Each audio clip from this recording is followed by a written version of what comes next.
সংগ্রামের ইতিহাস, যে রক্তস্নাতের ইতিহাস, যে ত্যাগের ইতিহাস, সেই ত্যাগকে কোন সংক্ষিপ্ত বর্ণনা বা ভাষণের মাধ্যমে প্রকাশ করার সুযোগ নেই।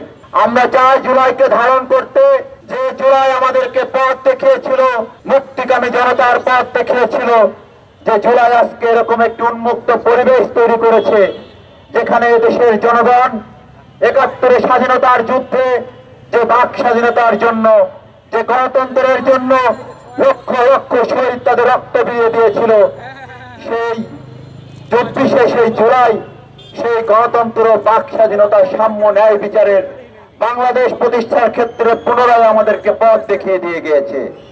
সুতরাং জুলাইকে শুধু বক্তব্যের মধ্যে সীমাবদ্ধ রাখলে চলবে না, জুলাইকে আমাদেরকে ধারণ করতে হবে।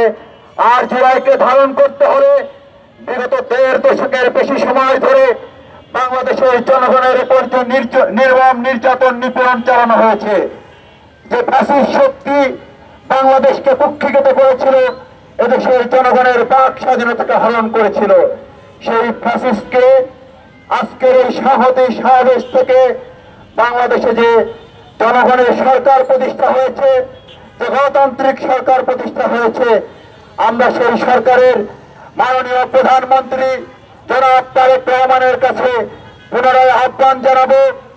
উনি ইতিমধ্যে বলেছেন যে উনি জুলাইয়ের চেতনাকে বাস্তবায়ন করার জন্য একই সাথে যেমন জুলাই সনদকে বাস্তবায়ন করবে, একইভাবে জুলাইয়ের চেতনা সকলের মধ্যে যাতে দীর্ঘজীবী হয়।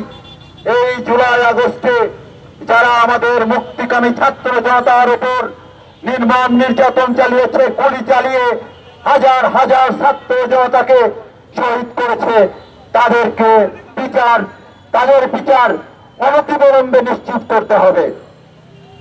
প্রিয় উপস্থিতি, আমি আমার বক্তব্য দীর্ঘ করব না।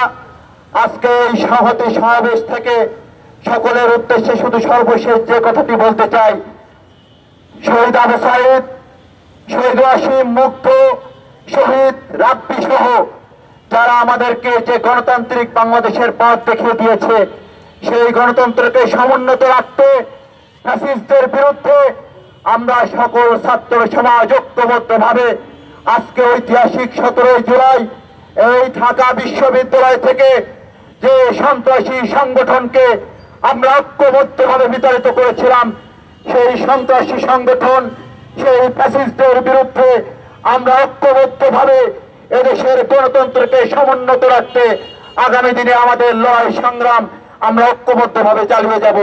সেই সংহতির মাধ্যমে আমি আমার সংক্ষিপ্ত বক্তব্য শেষ করছি। আল্লাহ হাফেজ। বাংলাদেশ জিন্দাবাদ।